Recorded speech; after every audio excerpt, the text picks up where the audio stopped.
Welcome to ஜோலா kitchen. இன்றைக்கி சோளத்தை சுண்டல் மாதிரி அவிச்சு சாப்பிட்லாம் வாங்க.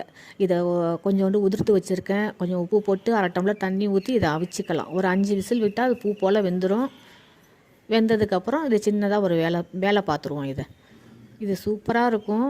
ஒரு சோளம் மிச்சம் இருக்கே, இது யாருக்கு கொடுக்குறதுன்னு யோசனை பண்ணிக்கிட்டே இருந்தேன். இது மாதிரி செஞ்சு கொடுத்தோன்னா ஆளுக்கு ஒரு ஸ்பூனாக சாப்பிட்டு காலி பண்ணிட்டோம். இப்போ இதில் கொஞ்சம் தண்ணி இருக்குது, அதை வடிகட்டிக்கலாம். உப்பு போட்டு அவிச்சாச்சு. இந்த தண்ணியை வடிகட்டிப்போம். வடிகட்டிட்டு இது ஒரு பிளேட்டுக்கு மாற்றிக்கலாம். இது உண்மையிலேயே சூப்பராக இருந்துச்சு. இது ஒரு டைம் நீங்கள் ட்ரை பண்ணி பாருங்கள். ஒரு சோளமாக இருந்தால் கூட நீ கடி நான் கடின்னு அப்படியே கிடக்கும். இது மாதிரி செஞ்சு கொடுத்தோன்னா ஆளுக்கு ஒரு ஸ்பூனாக சாப்பிட்டுட்டோம். சீக்கிரமாக காலியாயிட்டு. இதில் கொஞ்சோண்டு கேரட்டை தூவிக்கலாம். அதன் பிறகு தண்டு கொத்தமல்லி தண்டு கீரை ரெண்டையுமே நான் நைஸாக நறுக்கி வச்சுருந்தேன். அதையும் தூவிக்கலாம். அடுத்தது நல்லா ஒரு அரைக்காய் தேங்காவை நைஸாக துருவி அதையும் தூவிக்கிட்டு இது நல்லா கலந்து விட்டுட்டு ஒரு ஸ்பூன் போட்டு அள்ளி சாப்பிட்டா அவ்வளோ அமிர்தமாக இருந்துச்சு. இது அவ்வளோ டேஸ்ட்டாக இருந்துச்சு.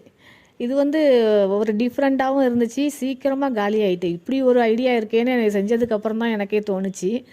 இது பசங்க அவ்வளோ விரும்பி வீட்டில் உள்ள எல்லோரும் சாப்பிட்டாங்க. இது பார்க்கவும் நல்லாயிருக்கு, சாப்பிடவும் டேஸ்ட்டாக இருக்குது. சுண்டல் மாதிரி இருந்துச்சு, ஆனால் நான் தாளிக்கலை இதில். இந்த வீடியோ பிடிச்சிருக்குன்னு நினைக்கிறேன். பிடிச்சிருந்தால் லைக் பண்ணுங்கள், ஷேர் பண்ணுங்கள், ஒரு சப்ஸ்கிரைபை போட்டு விடுங்க. நன்றி.